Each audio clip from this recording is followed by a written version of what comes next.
इतना और आगे कहूँगा कि ये जो सरकार चल रही है इसमें लोकतंत्र की सारी संस्थाओं को पंगु कर दिया है।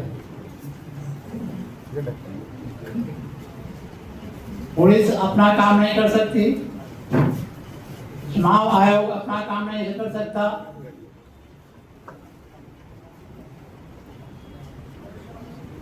एक दे करके उम्मीद रहती है कि शायद न्यायपालिका कुछ करे, उसी से कुछ उम्मीद रहती है, लेकिन न्यायपालिका को भी बिल्कुल लंगड़ा कर दिया है इस सरकार ने।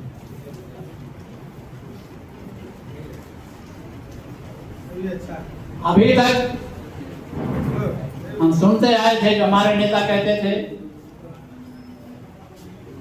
कि जब सड़कें सूनी हो जाती हैं तो सत्ता निरंकुश हो जाती है। लेकिन ये निरंकुश सत्ता जनता को इस तरह से दबा करके रखती है कि अगर हम अपने घर में भी कुछ बोलते हैं तो हमें ये डर रहता है कि कब जेल में डाल दिया जाए। मैं एक वाकया अपना बताता हूं।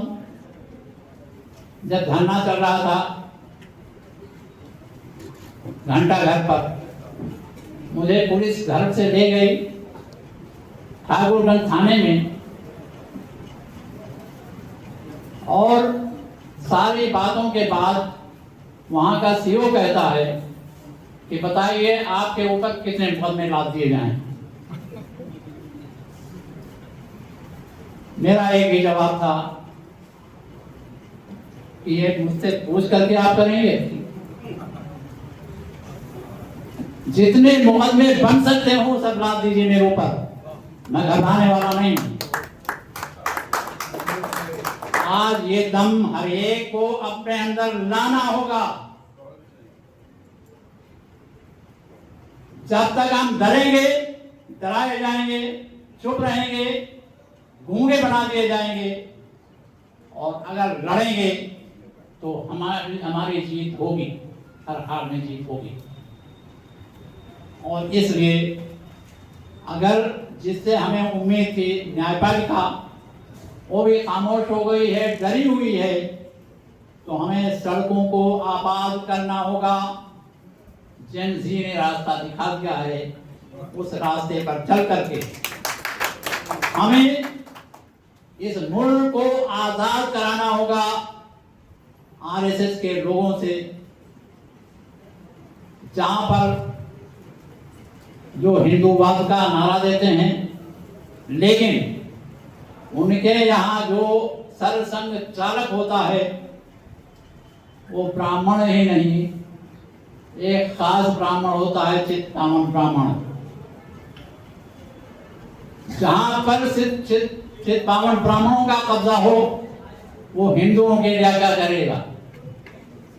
तो ऐसे लोग नारा कुछ देते हैं, करते कुछ हैं।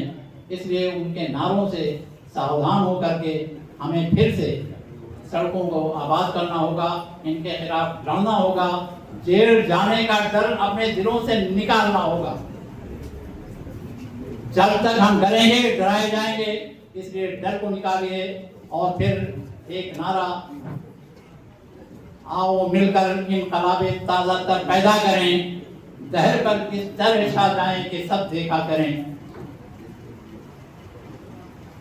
और फिर एक शायर ने कहा, तो इनकलाब की आमद का इंतजार न कर, जो हो सके तो अभी इनकलाब पैदा कर। इसलिए इनकलाब पैदा करने के लिए हमको आपको सड़कों पर उतरना होगा।